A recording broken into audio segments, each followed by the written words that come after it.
Olá, como estão?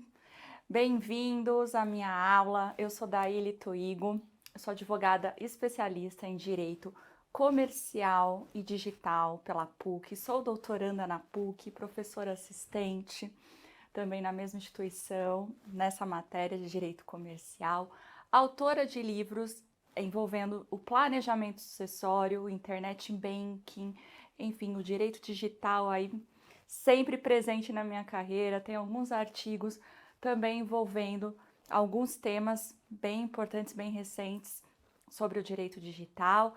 E hoje fui convidada para palestrar para vocês, para ministrar essa aula, na verdade, sobre fintechs. Agradeço o convite da OAB, do Departamento de Cultura e Eventos. É sempre um prazer estar aqui, é sempre um prazer passar um pouquinho aí de informação sobre o direito digital, já que é um ramo do direito não tão difundido, né? É um nicho, na verdade, de mercado que a gente tem na advocacia, que tem muito a explorar, e a gente tem muito ainda o que desenvolver aí quanto aos normativos, a regulação, a doutrina e também jurisprudência, né? Bem, hoje eu vou falar de fintechs, a regulação da fintech dentro do nosso ordenamento jurídico. Bem, a fintech é uma coisa que a gente vê todo momento, ela é presente no nosso dia a dia, porém, muitas vezes a gente não se dá conta da presença dela, da importância dela e como ela atua ali no mercado financeiro, né? Muitas vezes a gente trabalha, a gente tem ali a fintech presente no nosso dia a dia, a gente nem sabe. Então, hoje eu vou desmistificar tudo isso para vocês, vou trazer o conceito, a importância, as vantagens disso, a polêmica entre fintechs e bancos, né? E também a regulação dela dentro do nosso sistema financeiro, dentro do que a gente tem hoje no direito brasileiro, tá? Vamos lá. Como surgiram as fintechs? Bem, sabemos que teve uma evolução muito grande com relação a tudo que envolve o direito digital, ao uso da internet, né? Teve ali uma explosão em 1990, né? Ali a gente teve o amplo acesso da internet, na verdade, comercial, certo? Que antes ela era muito institucional, voltada a outros intuitos, e na verdade em 1990 teve aquele boom para as pessoas no geral, né? Depois tivemos o advento da rede 3G, 4G, a ampliação do uso da internet através de computadores. Ali houveram alguns mecanismos que facilitaram a compra, a aquisição de computadores pelas pessoas, de dispositivos móveis, né? Então, ali teve uma ampliação em torno do ano 2000 em diante, tá? Tivemos ali a banda larga e tudo isso favoreceu o uso da internet, a ampliação ali do mercado, né, do comércio eletrônico, da conectividade. As pessoas passaram a utilizar muito mais as redes sociais, a se conectar, a ter o uso do e-mail, da comunicação instantânea. Então, isso alterou o cenário das relações tão como pessoais, como até comerciais, né? Então, ampliou-se as fronteiras, as pessoas começaram a vislumbrar oportunidades no mercado. E ali também se aproveitaram as instituições financeiras, porque banco não é besta nem nada, ele viu que realmente ingressar no mercado virtual digital era mais econômico para ele do que propriamente manter uma agência física com pessoas, com ali custos de manutenção para aquele imóvel, para aquele estabelecimento bancário funcionar. Então, a agência virtual, ali, a ampliação dos serviços online, seria uma diminuição substancial de custos para a instituição financeira. Então, passaram-se a difundir ainda mais ali o mercado financeiro no âmbito virtual, certo? E as fintechs, na verdade, surgiram como uma nova modalidade, são startups que trabalham no mercado financeiro, né? Ali naquela levada da internet, naquele avanço da internet, surgiram essas fintechs que exploram o mercado financeiro em diversos segmentos, que eu vou falar mais adiante para vocês. E é um mercado incipiente, ele está em constante evolução, principalmente, pessoal, agora com a pandemia. Com a pandemia, o isolamento social, fomos obrigados a fomentar o uso dos instrumentos digitais para conseguir ter uma aula, para conseguir efetuar serviços até mesmo públicos, né, governamentais, fazer registros, trabalhar, peticionar, fazer audiências virtuais. Ampliou-se ali ainda mais a conjectura digital, né? E, consequentemente, fomentou ainda mais o mercado. As empresas tiveram que se adaptar àquela nova realidade, um baque, né? Foi um impacto financeiro muito grande em empresas e principalmente no orçamento de muitas famílias, não só diante das perdas, mas também a diminuição, né, do poder de compra ali, a diminuição dos salários, por de repente estar restrito ao home office, né? Tivemos ali uma adaptação da legislação trabalhista que teve e foi consentida a diminuição até de salários de proventos para aquelas pessoas que trabalhavam em home office. Algumas foram dispensadas. Então, o que aconteceu? Fomentou a oportunidade das pessoas alavancarem negócios online, na criação de projetos online, seja culturais, seja de aula, seja de uma venda, e com isso está intimamente ligado à fintech. Por quê? Porque a fintech ela também atua com crédito, com concessão de crédito, né? Com investimento em alguns projetos, e isso possibilitou com que as pessoas tomassem crédito e fizessem o uso dessas startups para ali desenvolver o seu projeto, o seu plano, certo? Então, em 2020, já apontava um crescimento muito grande com relação a 2019. A gente teve ali 34% em comparação com o último ano, chegando a mais de 800 empresas.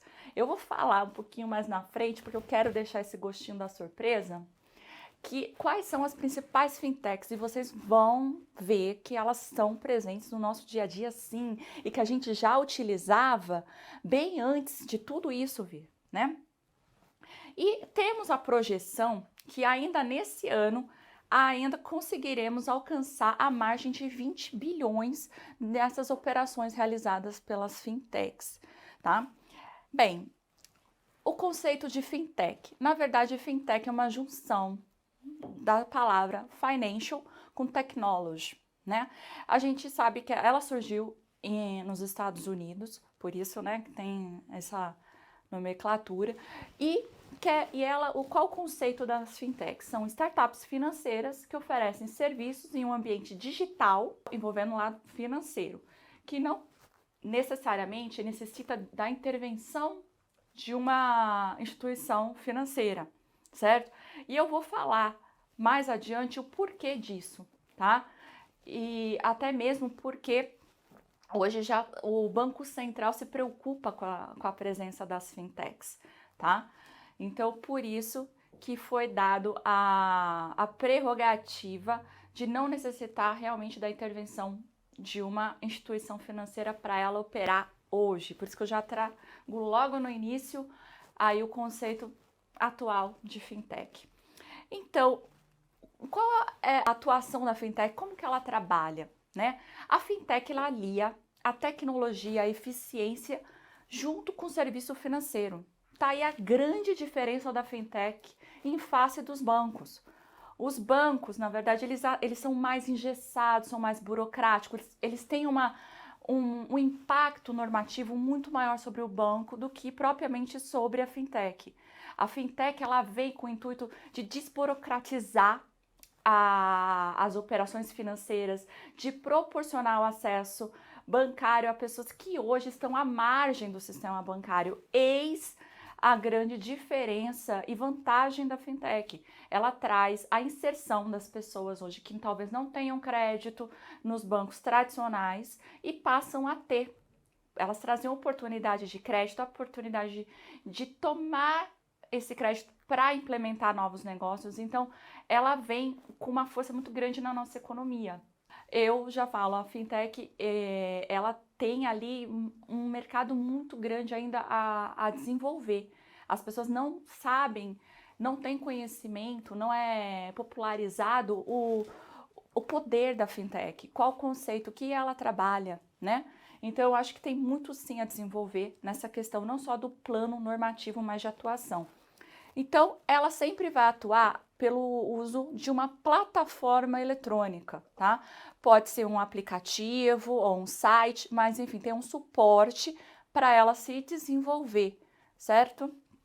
E isso é a grande diferença de um banco tradicional também, porque ali você tem a atuação da fintech em 24 horas por dia, um custo reduzido, uma vasta atuação no mercado, atingir um público diferenciado em todas as escalas, né, sem diferenciação, não importa a classe social, é uma oportunidade para todos, né? E tem uma agilidade, uma dinamicidade no atendimento. Então, por isso que eu falo que é a eficiência, a dinamicidade aliado ali aos serviços financeiros, coisa que a gente não encontra no banco. Por isso, assim, muito comum você encontrar o termo digitalização dos serviços financeiros. Bem, é isso que a fintech faz, né?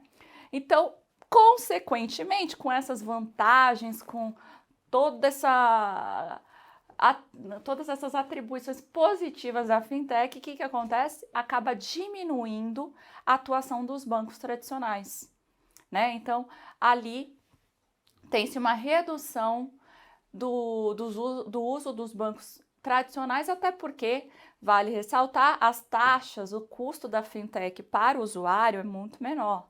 Então, eu vou entrar melhor nessa questão, mas desde já adianto.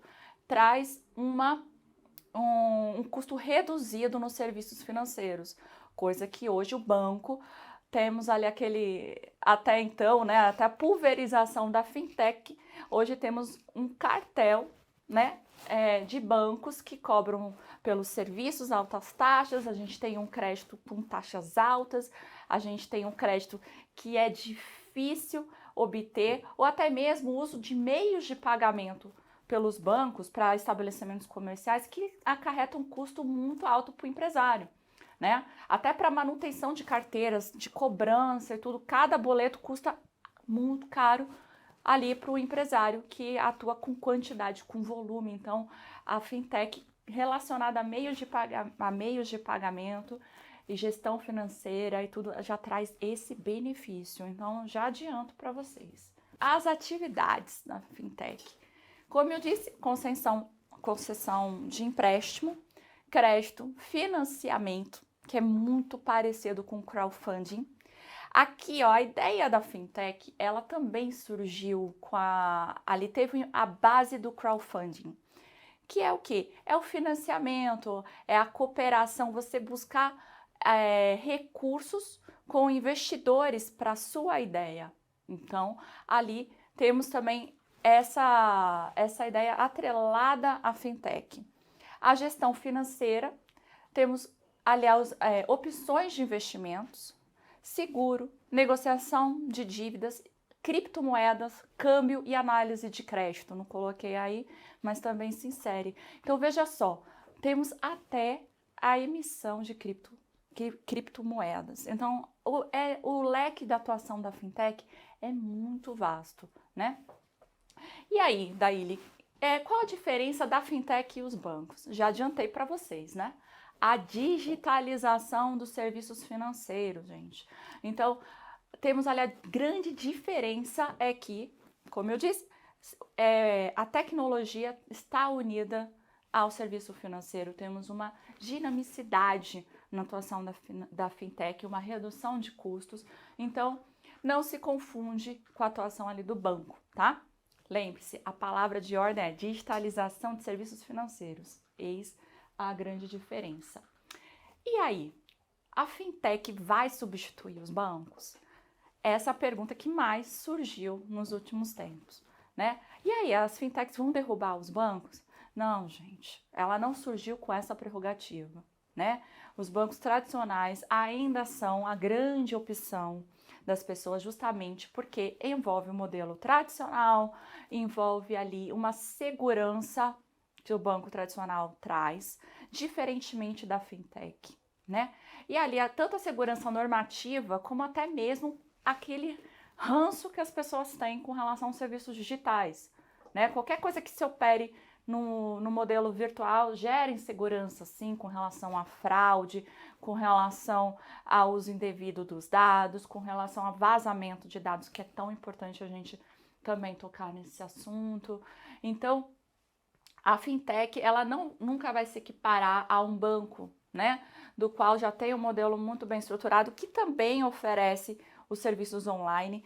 E cabe falar que a fintech traz ali uma forcinha para que os bancos se modernizem, né?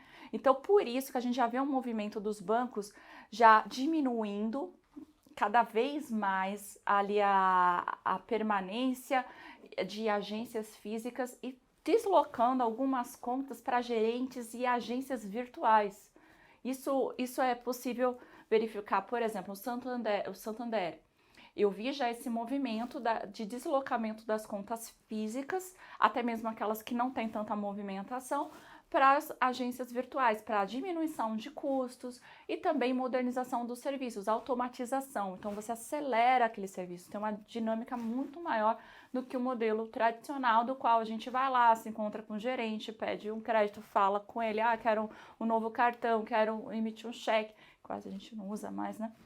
Mas enfim, não temos mais essa constância do modelo tradicional. Os bancos também, pela redução de custos e também para não perder público, estão se modernizando. Então, investimentos a gente já consegue fazer lá da própria casa, sentadinho, consegue ali fazer os aportes, consegue fazer investimentos no mercado de capitais, a gente consegue fechar câmbio, transferir valor para o exterior, tudo de casa. Então, os bancos também se modernizaram para conseguir acompanhar esses benefícios, essas vantagens aí instigadas da fintech. Agora vocês vão ver a presença da fintech aí na nossa vida. Uma das principais, né, que a gente vê bastante é a Nubank. Quantos profissionais liberais, quantas pessoas que têm o crédito restringido no banco, que não conseguem um cartão de crédito, que não conseguem ter uma conta bancária, hoje utiliza esse banco que se chama Nubank, do qual até tem um cartãozinho esse roxo que eu coloquei aí, que na verdade não cobra tarifa dos clientes. A pessoa consegue ter o fácil acesso ali, consegue sacar dinheiro, transferir dinheiro, consegue receber pagamentos, tudo através ali daquela plataforma. Então, é um serviço muito útil àqueles, como eu disse, que não estavam inseridos dentro do mercado financeiro, que hoje podem e devem fazer uso. E foi aprimorado aí durante a pandemia e tudo com o uso das maquininhas. Até antes, né, da pandemia, a gente já via isso, o uso constante ali das maquininhas em táxi, em estabelecimento menorzinho, ali que a gente ia fazer uma compra simples, nos mercadinhos, num profissional liberal, num dentista, no escritório de advocacia, em todo lugar a gente via isso. Por quê? Muitas vezes até preferido por algumas pessoas em detrimento do banco tradicional, isso já lá no passado. Por quê? Porque oferecia uma taxa menor, tanto de compra ali no crédito, de antecipação do valor em conta. Então, é uma coisa muito presente. Outra fintech bem importante é a PicPay, né? Bem equiparado com o PagSeguro, que eu vou falar que também é uma fintech. O PicPay também é a mesma ordem, né? Você consegue fazer pagamento, fazer saque, você faz transferência, você tem ali o serviço como um banco normal, só que online. Bidu é uma plataforma que você pode fazer a comparação e a contratação de seguros, de diversa ordem.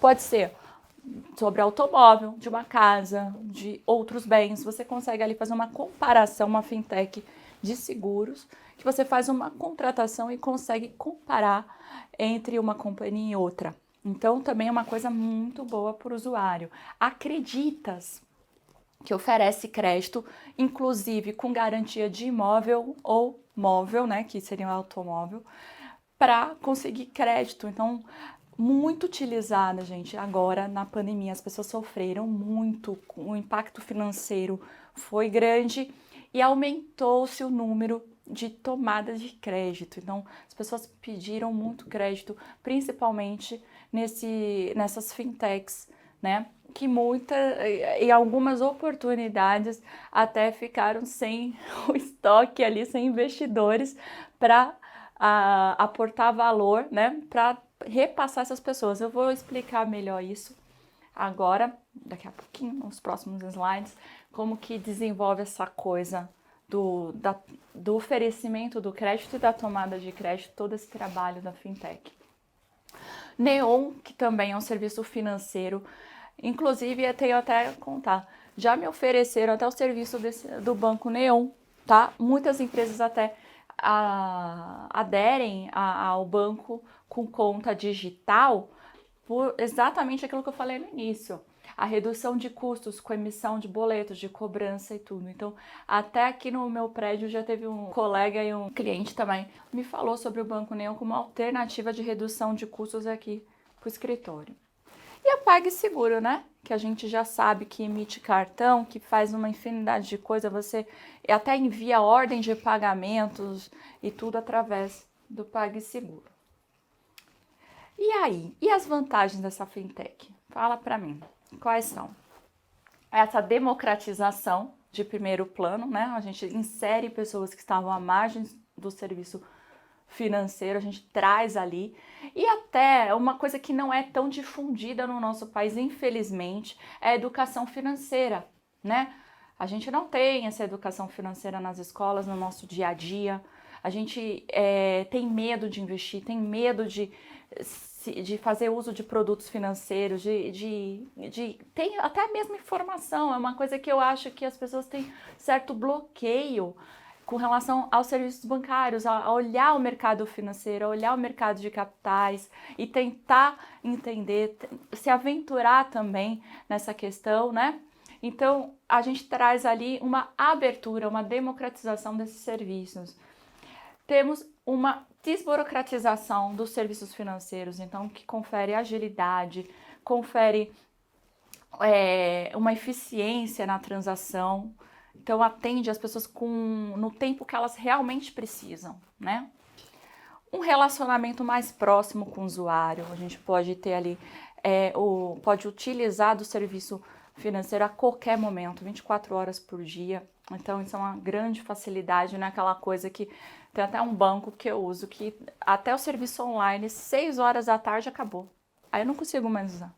Então a fintech derruba o dito do banco. Então a fintech tem realmente muitas vantagens competitivas, tá? Temos ali a amplitude de serviços, os aplicativos são sempre atualizados, né? Temos ali uma atualização recorrente, o desenvolvimento recorrente desses aplicativos, baixo custo, e temos as possibilidades inovadoras, porque eles não estão restritos, né? Eles não estão engessados, eles vão procurar desenvolver para atrair cada vez mais público. É do interesse da própria fintech. As espécies de fintechs, atrelados àquele campo de atuação que eu já falei: gestão financeira, pagamento, financiamento, crédito, seguro, negociação de dívidas, câmbio e emissão de moeda eletrônica. Bem, eu vou falar rapidamente de cada uma, mas sem me estender muito para também não comer tanto o horário da aula e segurar muito vocês. Bem, a de gestão financeira é sempre utilizada pelas empresas ou por pessoas que necessitam de uma organização com relação às contas a pagar, a receber, a contabilidade. Então, temos fintechs que organizam a vida financeira ali do usuário. Fintechs de pagamento, uma das mais difundidas, umas uma que apresenta uma vantagem muito grande e que tem uma atuação aí bem recorrente no nosso dia a dia. A fintech de financiamento é o dito do crowdfunding, que eu vou explicar também, que é o financiamento de projetos eletrônicos ou até mesmo de uma ideia, de um negócio. A fintech de crédito, a fintech de seguro, que é aquilo que eu falei, que eu dei o exemplo da Bidu, que acaba tendo a cotação e contratação de seguro pela plataforma. Lembre-se, não é porque a fintech que não vai ter uma regulação, uma supervisão da SUSEP, tá? A negociação de dívidas também bem fomentada. As pessoas que se perderam ali com seus gastos, com sua organização financeira e que precisam e podem renegociar suas dívidas diretamente e consensualmente na plataforma. Então, é uma grande atuação de fintechs. A de câmbio também super vantagem, duas grandes vantagens. Uma, segurança, porque você contrata de casa, faz a cotação do câmbio e você recebe o dinheiro em casa, né? Então, temos ali dupla facilidade. A fintech de emissão de moeda eletrônica, que também as pessoas olham bastante para isso, por uma possibilidade de investimentos. E vamos lá, a fintech, uma das principais é com relação a meios de pagamento. Como eu disse, você obtém cartão de crédito, pode efetuar débitos, pode recarregar cartão para compras futuras, que são os cartões pré-pagos, ou aquele crédito já fica atrelado à conta e ao cartão para você efetuar as suas compras. As maquininhas, os pagamentos online, vale alimentação. Então, tudo isso aqui é a atuação de fintech com relação a meios de pagamento. Porém, como eu disse, as fintechs que atuam no mercado de meios de pagamento teve uma grande evolução, você vê ali, desde 2019, um aumento de 23% a 26%. É regulado pelo Bacen, então não é à toa, não tem ali realmente uma regulação própria para isso, com relação ao meio de pagamentos, então é super tranquilo com relação a isso. E os fatores que aumentam a sua participação, é o que eu disse, população excluída à margem do sistema financeiro e alto uso da internet e dos dispositivos móveis. O conceito de crowdfunding é um financiamento coletivo. Crowd quer dizer multidão, funding, que é financiamento. É um tipo de captação para empreendimentos, para negócios, que conta com a colaboração das pessoas em geral. Tem gente que faz uma similaridade do crowdfunding com a vaquinha eletrônica, do qual arrecadava recursos para implementar determinado negócio. Não foge dessa ideia, entendeu? Por quê? A startup financeira fintech, ela atua em duas pontas. Uma é proporcionando com que investidores consigam alavancar e oferecer, de repente, produtos para ter o lucro de volta. O que isso quer dizer? Ela toma o crédito, o valor de investidores para financiar projetos daqueles que precisam do crédito ou para implementar seu negócio ou para utilizar ali para si, né? Então, ali, no mesmo passo que ela ajuda, ela intermedia ali o tomador, ela também proporciona um bônus para o investidor que depois vai ter o seu dinheiro recomposto, seu investimento recomposto. Então, lá naquele conceito de crowdfunding, o que a gente tem de tipos de crowdfunding?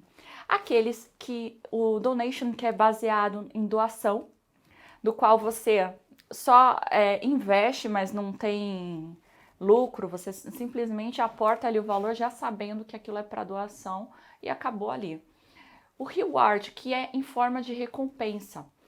Aqui eu estou falando das espécies de crowdfunding que acabam influenciando na atividade das fintechs, tá?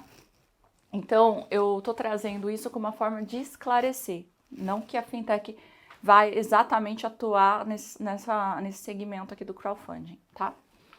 Ela pode sim atuar, mas não estritamente ligada a isso. Como eu disse, temos ali as categorias de serviços financeiros que ela pode proporcionar.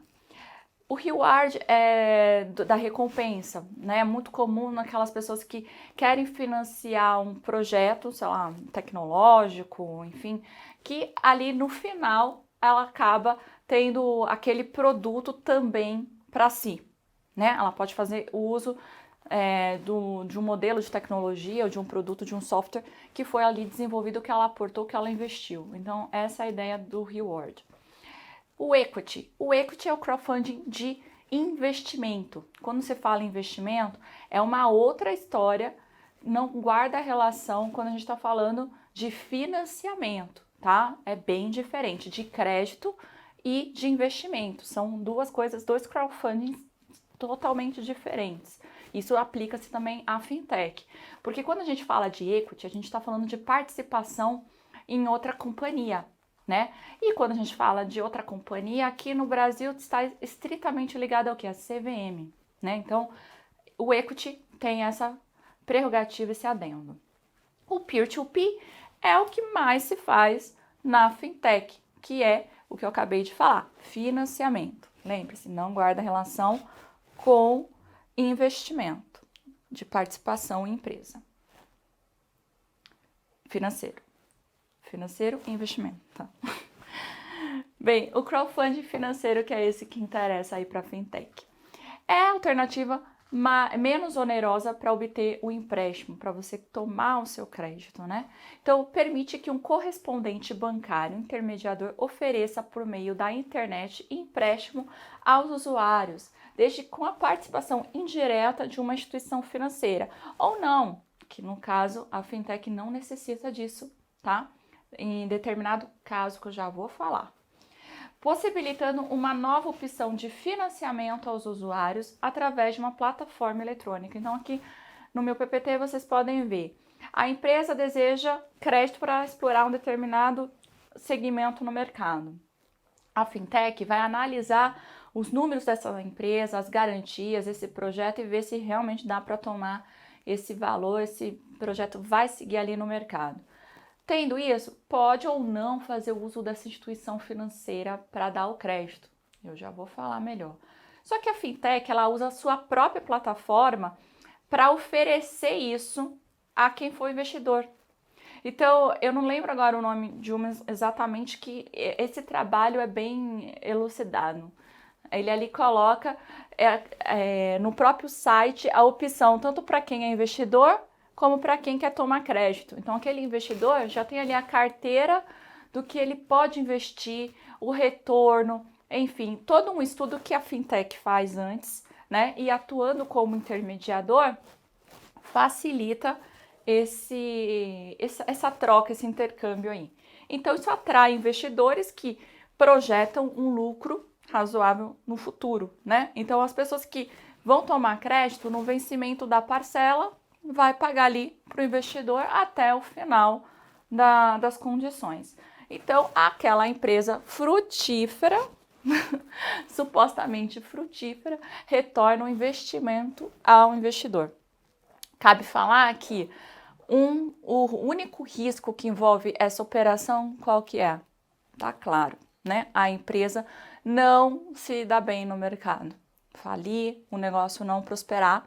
E aí o investidor, né, já baseado no risco, acaba perdendo ali o valor, certo? Eis o risco também, né?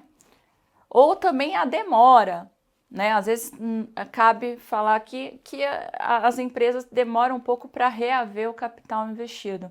Então, não é só a quebra, mas sim a demora. Como eu disse, temos duas modalidades aí nessa atuação de crédito. Temos a sociedade de crédito direto e a sociedade de empréstimo entre pessoas, tá? Essa de crédito direto, qual que é a diferença do empréstimo entre pessoas? A de crédito direto, como é peer-to-peer, de pessoa para pessoa, essa, nesse caso, ela dá o seu próprio capital para investir, certo? Ela não capta no mercado. Então, é aquela considerada uma instituição financeira. Lembre-se, ali no cantinho eu coloco que a regulação, a resolução do Bacen 4.656, ela foi assim, muito importante, extremamente importante para as fintechs. Por quê? Ela reconheceu as fintechs como instituições financeiras e nesse passo ela não precisa, como eu disse agora há pouco, a atuação de uma entidade financeira para intermediar, para conferir recursos. Por isso que a sociedade de crédito direto pode conferir o crédito com capital próprio. Então, é aquela considerada instituição financeira que realiza empréstimos por seu próprio capital através de uma plataforma eletrônica, ou seja, faz empréstimos diretamente aos clientes finais sem intermediação ali de um banco, né? Porque ela já tem atribuição para tanto. Já a sociedade de empréstimo entre pessoas, ela não pode aportar capital próprio, ela tem que pegar com outras pessoas, certo? Então, são plataformas intermediárias e as pessoas podem fazer empréstimos entre si. É aquele caso que eu acabei de falar, que entra um investidor e entra o tomador no próprio site ali, eles já se colocam na alternativa que desejam. Então, de uma pessoa para outra, pode ser tanto de uma pessoa jurídica para pessoa física ou de física para física, não importa. Bem, agora vem a desvantagem da fintech. Qual a desvantagem da fintech? Uma insegurança relacionada ao meio digital. Outro fato é com relação à ausência de regulação específica. Mas é importante ter em mente que a atuação da fintech, ela é regulada, tá? Ela não está solta no mercado, ela está sim dentro ali do sistema financeiro nacional. Ela está restrita ao Conselho Monetário e ao Bacen, diretamente ao Bacen, a CVM e, se seguros, a SUSEP.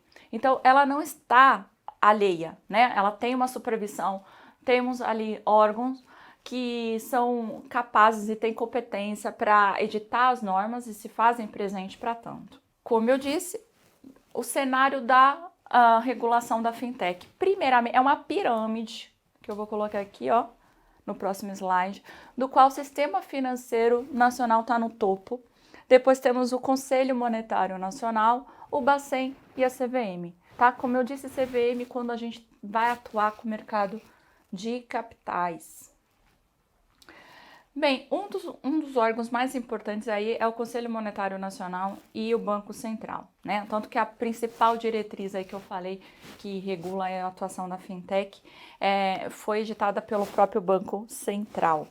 E de leis, o que a gente tem de mais importante? O marco normativo, que vale regra geral, né, institucionalização e regulação do sistema financeiro nacional, a 4.595 de 64, e temos ali a competência do Bacen para editar as normas, regular ali o mercado financeiro de capitais e empresas que nele interfiram. Então, temos ali já uma norma que já é antiga e que disciplina no geral o mercado financeiro.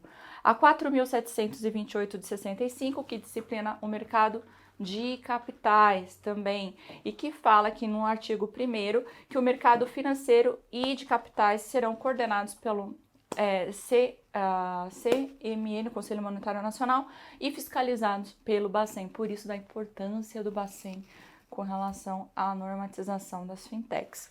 É onde as pessoas mais cobram a edição de normas. Pois é, nesse passo, em 17 de maio de 2018, tivemos ali a circular que o Banco Central detalhou procedimentos para funcionamento, transferência, controle e cancelamento de autorização para funcionamento das fintechs. Então, o que acontece? Você quer montar uma fintech? Sim, você vai obedecer a todos os atos de constituição de uma pessoa jurídica e também pedir sua autorização e seguir as normas aí de Banco Central. Não tem erro, né? E se atuar em mercado de capitais, também a CVM. A resolução Bacen 4.480 de 2016, que traz os requisitos que devem ser observados pelas instituições financeiras e pelas demais instituições autorizadas a funcionar pelo Banco Central, em abertura e encerramento de contas de depósito por meio eletrônico. E a 4.656, que eu já falei, de 2018, que foi uma das mais importantes porque permitiu ali a atuação como instituição financeira pelas fintechs no que diz respeito ao crowdfunding financeiro. Uma coisa que eu falei lá no início, que cabe muito bem ressaltar agora, que diz respeito também ao direito digital, que está tão em voga, que é a Lei Geral de Proteção de Dados, né? Conforme a gente sabe, e já é bem corriqueiro, a Lei Geral de Proteção de Dados, ela ali regula como que se dá o armazenamento, o tratamento de dados dos usuários, né?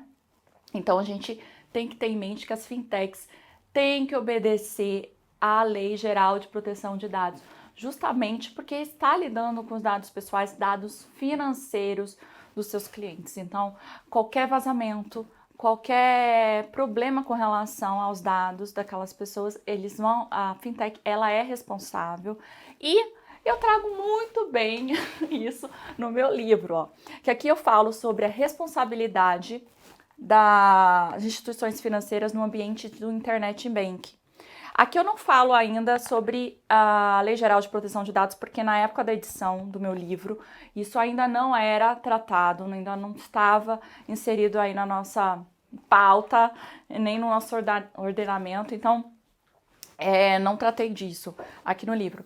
Mas aqui eu acabo falando muito da responsabilidade das empresas, das instituições bancárias, que ali a gente pode fazer até um paralelo com relação às fintechs, porque elas desenvolvem os mesmos serviços, atuam no mercado de pagamentos, com cartão, com a intervenção no mercado também financeiro, ali na coisa de investimentos, de câmbio, de ações. Então, tem também essa responsabilidade, tal como as instituições financeiras tradicionais. E cabe falar que é objetiva, tá? É um entendimento majoritário nesse sentido. Temos aí posições que falam que é subjetiva, mas só que não, né? A corrente majoritária é no sentido de que responde objetivamente. Então, não tem que provar a culpa. Então, ali já responde automaticamente